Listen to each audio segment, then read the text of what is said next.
a nice Italy versus Thailand face-off is going to be really interesting to see. And a face-off it shall be as we take a look at our trainers. It's going to be Giulio Tarlao first with his Heatran, Fridgeraff, Rillaboom, Urshifu, Chien Pao, and Dragonite. Worth noting, this is very similar to the team that Aurelian Sula became the finalist with in the Lille Regional Championships recently. And Giulio's achievements, they speak for themselves. 2023 EUIC top 8 and OCIC top 16 in 2023 as well. Such recent achievements there. As well, the 2022 Lille Regional finalist, it seems like Giulio is looking at, okay, what did the person with the same accomplishment as me the next year use? I'll do that. And it's great to see. Exactly, and taking a little bit of a deeper dive into the team here. Fridgeraff, really interesting Pokemon to see that we've seen rising up in the ranks. It's been omnipresent throughout the regulation sets, and set E, it's so useful to provide protection against those priority moves that could be coming out from something like a Chien Pao or a Dragonite. Speaking of which, those are two Pokemon that Giulio will be running there as well. That famous Chien Pao Dragonite core threatening really heavy offensive pressure on the field thanks to Chien Pao's Sword of Ruin ability, which also, of course, benefits the Rillaboom and Urshifu there with their physical attacks. A nice Fire Water Grass core with Heatran, Rillaboom, and Urshifu. And again, clearly a team that has the potential to do incredibly well given what happened in Lille. So Giulio hoping to be able to take it that step further and take a victory here as well. I don't think we could sing the praises of this team enough. There's so much power, and that Armor Tail ability from Fridgeraff gives so many options for being able to maintain momentum on your side of the field. But I think it's best if we just show you how it looks in a match. Before we do, Narawitch has brought a really interesting team to this matchup as well, so we should talk about that a little bit.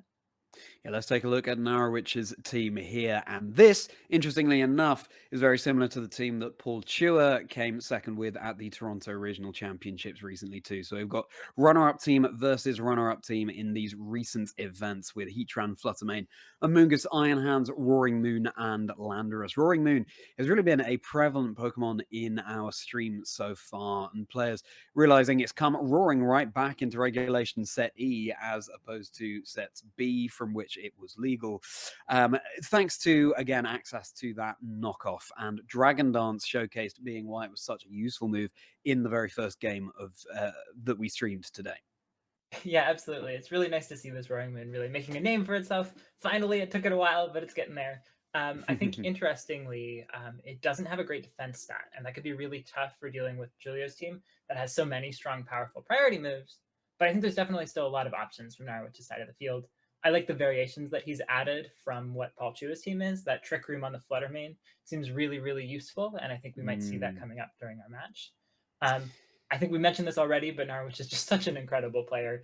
World Cup of VGC champions, Thailand was in 2022. And like a lot of that felt like Narawitch was really pushing the team forwards, adding a lot of momentum. He has a lot of other accomplishments as well, the victory at September Challenge top 16. But really, I think just that grassroots results, as well as Thailand national finalist, those really impressed me. And I'm really excited to see it as we go into the match. It's going to be a thrilling matchup for sure. And why don't we get right into it between these two fantastic trainers? Here we go.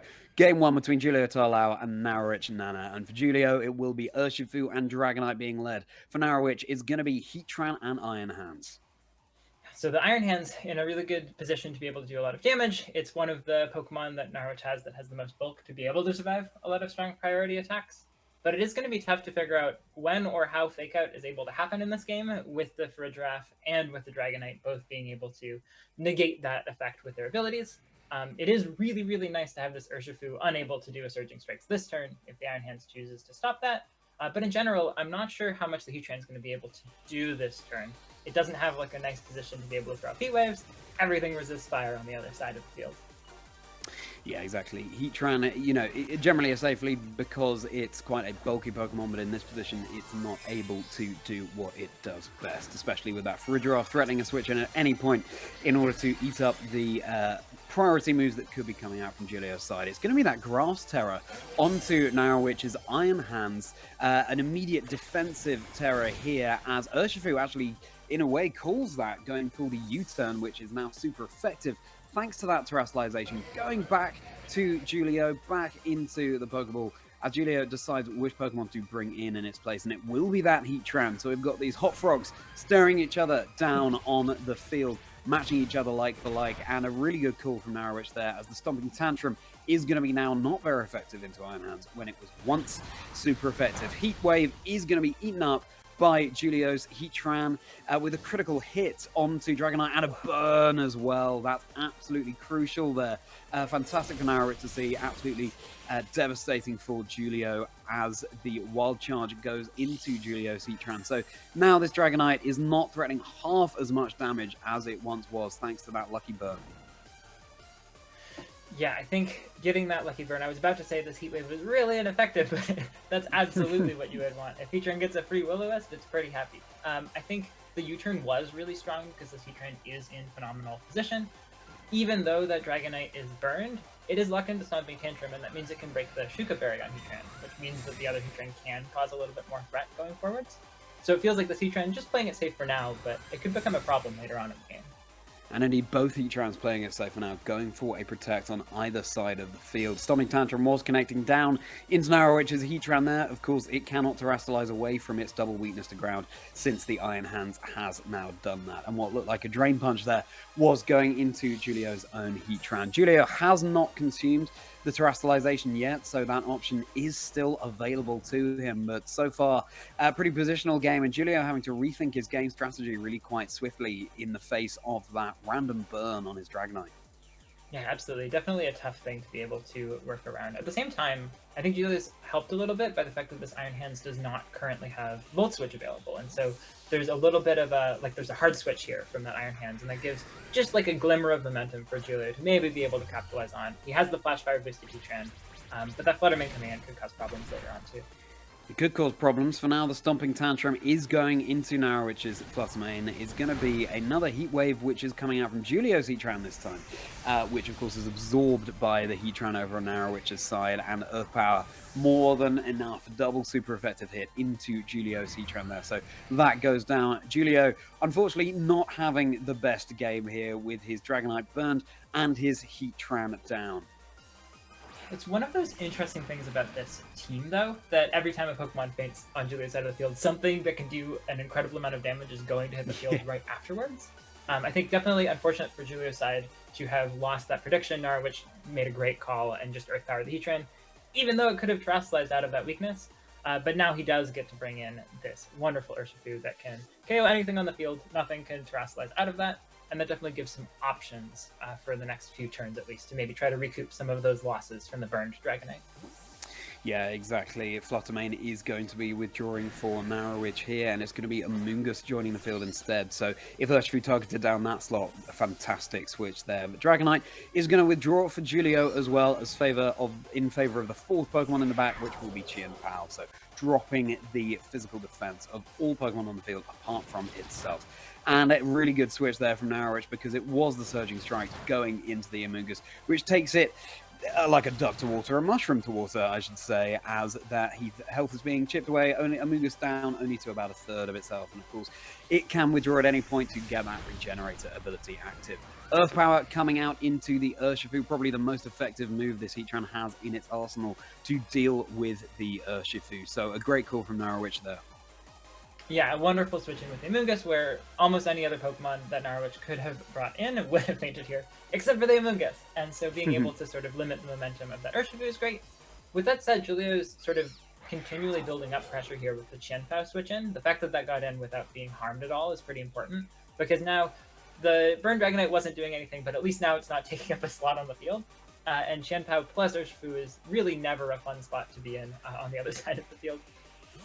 Yeah, exactly. It's a lot of pressure coming out from Giulio's side, and Dragonite waiting in the back to deal some boosted damage from its Choice Band, although it is now burned. As Narawitch's Iron Hands comes back in, 2 Surging Strikes will be enough to deal with Narawitch's Heatran there, so it seems like a little bit of a swing into Giulio's favour here. He's able to claim back a little bit of momentum here.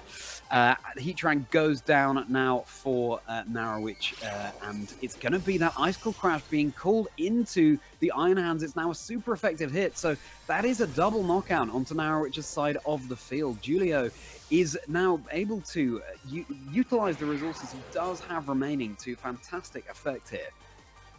Yeah, I think Giulio's found a position that's just very difficult for Narawitch to handle. that double switch or the double KO felt sort of forced. It didn't feel like Narawitch had a lot of ways to avoid that. He does get this wonderful position now where Amoonguss is next to Fluttermane and can redirect the Surging Strikes, but it's still going to be really difficult if these Icicle Crashes keep connecting to be able to survive the rest of this game, especially because the terrestrialization is already burned from that Iron Hands, so the Amoonguss really has no way to survive an Icicle Crash other than the 15% chance that it will miss. Exactly. Amoonguss is going to be able to keep Fluttermane safe with that Rage Powder here, but how many Icicle Crashes is it going to be able to take? Not very many, as Surging Strikes, which of course this Urshifu is locked into, will be connecting down into that Amoonguss. Not much damage, but much more damage will be coming out from the Icicle Crash, which could well be coming out from Giulio's Chien Pao in this position, and the Fluttermane for Narawitch on such low health. So it's all coming down to this. The Icicle Crash coming down into Amoonguss is enough for the knockout. And this Fluttermane, it's a heavy damage dealer, and of course it's not able to protect because it's holding those choice specs. Goes for that Dazzling Gleam, has to lock into those spread damage moves at this point.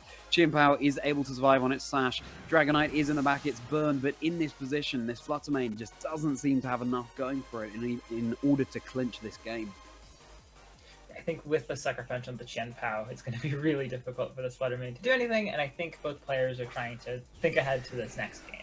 I think Giulio really well demonstrated that there's just so much momentum on his side of the field if he sets up the right positions, and we really got to see that, just sort of a perfect example of that in this first game, and we're going to see what Narawitch can come up with. I think he did a great job of minimizing the odds that happened. There had to be 2 Icicle Crashes that connected, but that was really all he was able to do in the first game, and I'm excited to see what he's able to find in the second to make that a little bit closer. Game 2 between these two wonderful trainers. Italy versus Thailand here. It's going to be Amoonguss and Iron Hands coming out for Narawitch, and it's going to be Dragonite and Urshifu for Giulio. And Giulio's got to be feeling pretty good about the fact that there's no Heatran currently on Narawitch's side of the field, so it won't be taking a random burn, at least on this turn.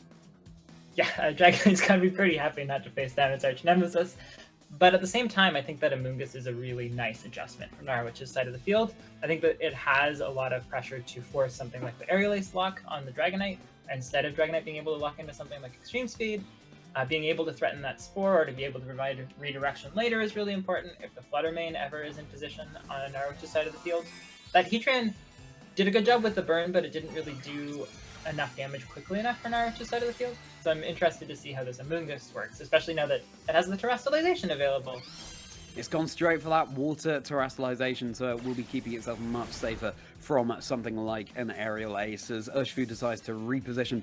Doesn't like being in the face of those threatening hands on Narawitch's side of the field. It goes back to Giulio in favor of a Pokemon in the back.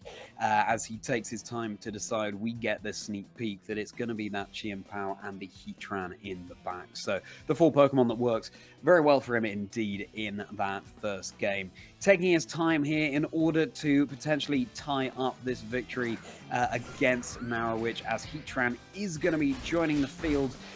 There's the, I believe it was the Aerial Ace coming out into Amoonguss, which is going to be activating that berry. Of course, it will be able to switch out at any time as well in order to get a little regenerator boost. Wild Charge coming out into Giulio's Heatran. A little bit of chip damage there as Amoonguss is able to go for what it does best, putting this Dragonite on Giulio's side of the field to sleep. Yeah, Amoonguss absolutely did its job here. I think really nice to be able to leave that and use the terrestrialization somewhere where I'm sure at the end of the last game, Narawitch was wishing that the Amoonguss was water type. And so just starting from the beginning, making sure that it is that type, really gives a lot of momentum. At the same time, one of the really cool changes Giulio has made to Aurelian's team is that the Heatran has Substitute, which is not the set that the Heatran had on Aurelian's team. And that gives a lot of really interesting options where you sort of have to double target the Heatran to get a safe score. And we do see Narawitch just saving the Amoonguss for later. It's not as favorable of a matchup into the Substitute. It's going to be a responding Terror coming out from Giulio's side of the field. It will be going into that Heatran. His Dragonite is really having a bad day at the office here, having been burned in that Game 1 and now asleep in Game 2. It's status conditions all round, as Heatran has that big heart on its head. It means business here, as Dragonite will be taking a mandatory turn of sleep. Heatran is able to get that substitute set up, like you said, Hayden, so it will be able to take at least 1 damage and keep itself safe from something like a Spore, and thanks to that terrestrialization, Drain Punch no longer very effective in that position, so its substitute remains intact. So Giulio reading this board position really well in order to determine this is a safe position in order to get this substitute set up. Yeah, it was so wonderful to see players make adjustments like this to a team. That really paid off there to be able to get the substitute set up for the Heatran. Not even having the substitute break on an attack is just my favorite feeling in the world when I'm playing. I think the one crucial thing that Narawitch has done here, though, is bringing the Flutter Mane in at this time really showcases the drawback of the Heatran set that Giulio is using. It has substitute, but in exchange for substitute, it does not have Flash Cannon. So this Flutter Mane is in the free and clear to start throwing out fairy type attacks, and the Heatran isn't even steel type to resist it anymore. Yeah, it's a really good call out there. Flash Cannon is the sacrifice you have to make, as Dazzling Gleam will be connecting down into Giulio's Dragonite here. It's going to be a super effective hit. It's not enough for the knockout. It's brought down very low health, but this Dragonite is going to be staying asleep here. So Giulio going to have to be feeling really quite bad about the fact that his Dragonite has not been able to accomplish much in this set, and now it's down and out thanks to the wild charge coming out from Narawitch's Iron Hands. So back to the drawing board on Giulio for this one, with his Dragonite down, deciding which Pokemon to bring in the face of these future and past Paradox Pokemon respectively on Narawitch's side of the field. Here comes Urshifu. It's got that Choice Scarf, doesn't love facing down a Flutter Mane or indeed an Iron Hands, but you know, it's a Pokemon that's had such fantastic results for a reason. Yeah, I think being able to bring the Urshifu in now is really nice. There's definitely some much needed damage on that slot. Either the Dragonite waking up or having it faint and bringing in the Urshifu gives a lot of options for Giulio.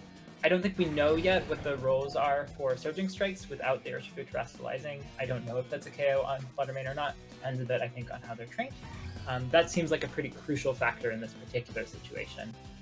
But even if Flutter Mane went down, that Wild Charge is a pretty strong threat into that Urshifu slot. And there isn't really a safe switch in, so there's a lot of damage Giulio can do, and a lot of damage he can take this turn. Yeah, it's all or nothing on this turn, with, of course, that terrestrialization already committed on the Heatran, so it's going to be the Surging Strikes coming down into Narawitch's Iron Hands there. Still not enough to bring it down to below half health, because it is just such a bulky Pokemon. Dazzling Gleam coming out, and it's going to be enough for the one-hit knockout onto Urshifu, and a critical hit onto the Heatran, and so that is going to be enough to make Heatran's substitute vanish there, and Urshifu goes down for Giulio in the position. So that's Dragonite and Urshifu down here. Fortunately, a super effective Earth Power will be coming out into Narawitch's Iron Hand there. Oh, a critical hit on the Wild Charge as well. So critical hits all around here as Heatran goes down. Iron Hands is going to be taking a sizable amount of that in recoil, and it might be enough just for the knockout onto that Pokemon. It looks like it is fortunately able to hang on for another turn, Narawitch's Iron Hands here. So really fantastic switch up here in momentum as Chien-Pao is going to be joining the field for Giulio. Yeah, I really like the play that Giulio went for there. If you're able to finish off the Iron Hands, then maybe there's some options with Icicle Crash damage into the Flutter Mane later in the game. But I think Narawitch just played this so phenomenally well. The Iron Hands was always putting on the right amount of pressure, had the right bulk, but really it was just all about that Amoonguss, getting the terrestrialization in the right place for the Pokemon that Giulio brought, really helped and really mitigated the damage that Giulio was able to do, and really meant that Giulio couldn't get into a position like last time where he could do a bunch of damage. Let's find out, Hayden. Let's get into this final game between these two trainers. It's going to be a game 3, and you called it, Hayden. It's going to be that Rillaboom and the Heatran for Giulio, and Amoonguss and Iron Hands for Narawitch. So a Rillaboom is safe from something like a Spore here, and that Heatran is slightly vulnerable to something like a Drain Punch could commit that terrestrialization if Giulio wants to go for that so early on in the game. This really feels like an impeccable lead from Giulio, really calling out the lead from Narawitch's side of the field. You have the faster fake out, you have a free substitute against something that can't do damage to throwing put things to sleep. But we do see the adjustment from Narawitch's side as well, bringing that Landorus in. Yeah, Landorus is coming out and reducing the attack of Giulio's Rillaboom in particular. No terrors on this turn. It's going to be that fake out going first into Iron Hands on Narawitch's side of the field, and Giulio's Heatran is able to set up the substitute once again. So it's able to do that really freely on this turn, which it loves to do in the face of the Landorus on Narawitch's side of the field, with a little bit of grassy terrain recovery to boot, as that goes off on the Iron Hands as well, bringing it back up to full health. one of my favorite things to see. You can barely even tell that the Heatran had to use the move substitute because it's already almost back up to full. I think wonderful to use momentum from the first turn to set up that substitute so that this Landorus cannot just threaten Stomping Tantrum KOs into the Heatran. There's no forced terastallization from the Heatran side. It definitely feels like there are a lot of options. But that Landorus coming in is really powerful. I think that's exactly the kind of damage that Narawitch needed into these two Pokemon. And I think it's really exciting to see him bringing it to this game, especially if there's a terastallization coming out here. Yeah, and no less, it's going to be the Landorus that's terastallizing into that flying type. So a little roar of victory coming out from Narawitch's Landorus here, threatening big damage onto the Rillaboom with something like a Terra Blast, and there it is. It's landing down into that slot for Giulio, and it's enough for the one-hit knockout. So it was a nice switch up coming out from Giulio, but it's already down for him. He's lost one Pokemon so far in this Game 3 between Italy and Thailand. There's going to be a Heat Wave that's going to be dodged by that nimble Iron Hands. Landorus will be taking it, and it's going to be burning onto Narawitch's side of the field, which is a lovely little throwback to Game 1 here. So Giulio's Heatran saying, you know what, I can do that too, and burning the physical attacker onto Narawitch's side of the field as the Drain Punch is enough to break the substitute on Giulio's side of the field. A little bit of grassy terrain recovery happening on these trainers, but crucially, Landorus is not going to be taking that recovery, being a Pokemon that is not grounded, and that's going to be crucial as the burn will be racking up onto that Pokemon. Apparently that's the rule of this game, is the first time a flying type gets hit by Heat Wave, it gets burnt. Yeah. Poor Dragonite and poor Landorus. I think that locking into Terra Blast was so powerful because it threatens this Urshifu, but now that the burn is in effect, I think that Urshifu has a lot of options here, and the Chien-Pao can always join the field and start doing a lot of damage. It definitely feels like that was the opening Giulio needed to maybe take revenge for the burned Dragonite from before. Revenge indeed, as Urshifu hits the field and these two trainers locking in their move. Of course, this Heatran now its substitute has been broken. He's in a really precarious position here for Giulio, and it is going to be that Chien-Pao in the back, so that also doesn't want to take a fighting type move. It's going to be that Surging Strikes coming out onto Narawitch's Iron Hands here, taking it so well as we've seen previously. Iron Hands being such a bulky Pokemon, taking it all through those hits really quite comfortably, as another Flying type Terra Blast will be connecting down, this time into Giulio's Heatran, perhaps predicting a switch there. Heatran taking that really quite well, even with the critical hit there, as Heatran is able to set up another substitute. Of course, the Landorus is locked into that Terra Blast, so it is at least safe from something like a ground type move from the Landorus, but it's not safe from a Drain Punch, and the substitute is going to be disappearing just as quickly as it was set up for Giulio, so he's just trying to get this Heatran in the right position. Yeah, I think a really neat call from Giulio to be able to play offensively with the Urshifu that wasn't being targeted down, and to keep that Heatran around. Substitute cost a little bit more than Protect, but not very much, with the Grassy Terrain and Leftovers recovery still being in effect. It also minimize the recovery from that Drain Punch, which I think is really useful, as we can see Giulio is really trying to take care of this Iron Hands as soon as possible. I think really interesting to see, like, if the Heatran had used Follow Me that turn and just forced those attacks to go into it, I think I still would have been pretty excited about Giulio's side of the field. Just that one turn of damage that he was able to get off on the Iron Hands is really important. And that floating Landorus is going to be going back into the Pokeball for Narawitch, as Fluttermane is going to be joining the field here. And it's Iron Hands withdrawing from Narawitch as well, so a double switch coming out from this trainer, and it's going to be that Amoonguss joining the field, the Pokemon that was so fantastic for Narawitch in Game 2. A Terastallization coming out here, responding to Narawitch's. This time is going to be Giulio's Urshifu into that Water type. So a very offensive Terastallization type indeed for this Pokemon, and crucially taking away the Fairy type weakness that could be coming into play from the Fluttermane on Narawitch's side of the field. But it is going to be going into the Amoonguss here, the Surging Strike. So Amoonguss is going to be taking this absolutely brilliantly, and it can be withdrawing at any point to get that Regenerator recovery to its health as well.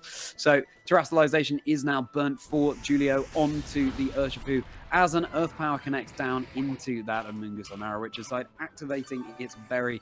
I feel like Amoonguss gets such a rough deal in VGC. It often is switching in, taking up a lot of damage. At least it gets to have a little snack, but it will be able to recover thanks to Regenerator, as Heatran is really benefiting from this Leftovers plus Grassy Terrain. Yeah, Heatran's benefiting a lot, but unfortunately that Amoonguss, You said it had to take a lot of hits, but I wouldn't be able to tell from looking at its hit points bar. It got to eat that Citrus Berry, have the Grassy Terrain activate. It's just the perfect time for it to be able to join the field here, being able to redirect that Surging Strikes off of that Flutter Mane and allow the Flutter Mane to finish off that Urshifu. As we mentioned before, the Heatran is great at staying alive, but doesn't have the pressure that Heatrans sometimes have into Flutter Mane. And I think that Narawitch is capitalizing on that incredibly well with the Amoonguss Flutter Mane combination here. Yeah, I mean, Amoonguss paired with basically anything is such a wonderful combination, being able to redirect away from your heavy attacker, as it will be Chien-Pao coming out onto the field now for Giulio, dropping those defenses on the field thanks to its Sword of Ruin. And there it is, the Rage Powder coming out from Amoonguss to try and divert attacks away from the Flutter Mane. It's going to be bringing down Chien-Pao down to its Focus Sash, thanks to the Moonblast coming out there. So crucially, Chien-Pao is able to take that attack even though it's on such low health. Amoonguss isn't able though to terrestrialize now away from its fire type weakness because it's already been spent on Narawitch's Landorus, and Amoonguss is now down and out for the count. So there's no more redirection that could be happening on Narawitch's side of the field. Yeah, Heatran finally got to do a really sizable amount of damage, and really on the most important Pokemon for it to be able to take out, for Giulio to have a chance in this game. So wonderful to see that. I think the Heat Wave damage can add up on the Flutter Mane and maybe bring it in Sucker Punch range later, which might be useful. But really, just as soon as this Amoonguss is down, it's really on the onus is on Narawitch to be able to find the right defense advantage now that you don't have the nice mushroom to redirect everything. And instead you have a burnt Landorus joining the field, but it is going to be dropping the attack stat of the Chien-Pao in this position. So a Sucker Punch, which I might be able to get off before inevitably going down, will be doing less damage than it would have been doing previously. Yeah, I think I'm curious to see how Chien-Pao finds the right way to do damage. There's just such a tough position here in terms of even burned, that Landorus gets to outspeed everything and do a lot of damage, and I don't believe it's in Sucker Punch range. Maybe after a burn it will be, that could be what Giulio's going for, but there's definitely a lot of damage potential on Giulio's side, but hard to find the right position to be able to do that. I guess we're going to see what this Landorus locks into. Giulio knows. I could not tell you from the Italian that we're seeing on this game. I believe that was a Stomping Tantrum coming out from Narawitch's Landorus there, and Giulio is just double protecting in order to scout out what Narawitch was locking into that turn, because it's the Choice Scarf on Narawitch's Landorus and the Choice Specs on the Flutter Mane. So now those two Pokemon are locked into those moves. It's always nice protecting in front of a Choice locked Pokemon. Yeah, really nice to be able to establish that and get that burn chip on the Landorus, but I don't know that Giulio found out what the Landorus was locked into, but unfortunately it's just the move that puts him in the worst possible position. The Chien-Pao could be knocked out, the Heatran can take a lot of damage from a Stomping Tantrum, even with the burns, so I'm curious, I think especially with the Iron Hands in the back, what Giulio's best options are here for being able to finish off this game. I think we're really going to see the creativity of his side put to the test here. Yeah, exactly. In this game 3, it's all on the line here between Italy and Thailand as Giulio brings it right down to the wire, locking in his moves. The Sucker Punch is able to go down on the Landorus, but it's not enough for the knockout. Stomping Tantrum is going to come down onto Giulio's Heatran, and from a full health bar, it's gone down to incredibly low, and the Moonblast is able to pick up the knockout onto Heatran with a critical hit. It was on such low health anyway, although Fire and Steel does doubly resist the Fairy type there. Landorus is going to be going down thanks to the burn though, so the Terror option is down and out for the count now for Narawitch, and it's going to be this very low health Chien-Pao, which is still around on the field, facing down this Flutter Mane, but it's going to be the Iron Hands in the back for Narawitch at least. Yeah, being able to bring in the Iron Hands is really powerful, being able to have that fake out option on that Urshifu. I think with the Intimidate, it might be that Narawitch is able to just fake out the Urshifu and survive an Icicle Crash from the Chien-Pao and then finish everything off with Flutter Mane. But crucially, that Flutter Mane's locked into Moonblast and not Dazzling Gleam. So it's going to be a bit of a question whether it has enough turns to knock everything out, or if Iron Hands will have to clean things up at the very end of the game. Yeah, it just goes to show how evenly matched these two trainers are, coming down to game 3, and the fact that they've played this game so well. Their board positioning has been fantastic, and Giulio now able to bring out his Water Terror Urshifu to threaten a lot of damage onto Narawitch's side of the field. But with that Chien Pao on such low health, it's going to be a tall order as Fake Out is coming down into Giulio's Urshifu there. Icicle Crash does connect onto the Flutter Mane. It's not enough though for the knockout, and it's not even going to be able to get a flinch there. So the Moonblast is going to be able to pick up the Urshifu, and that seems like it's the end of the road for Giulio in this particular match with just a very low health Chien Pao remaining. Yeah, absolutely. Chien Pao does get to finish off the Flutter Mane. It made it that far, but the Iron Hands, just so many hit points remaining. I think really crucially, that Landorus fainted at exactly the right time for Narawitch. I think if it hadn't been burned, it would have still been on the field and fainted to a Sucker Punch the next turn, and that Flutter Mane wouldn't have had Fake Out support as Urshifu hit the field. So there was a lot of really interesting and nuanced position that, like, both players, when their flying types got burned, were able to position very well outside of that and get to a spot where they could win. And we're seeing the after effects of this now. Narawitch just did that so well in game 3. Yeah, exactly. And I think it's so fascinating that in both games, the Pokemon that had been burned, it was that trainer who actually ended up winning the game, with Landorus in game 3 there and Dragonite in game 1. So again, it goes to show that a status condition like that isn't necessarily everything. But congratulations to Narawitch Naenna of Thailand being victorious over Giulio Tarlao of Italy in that thriller of a match.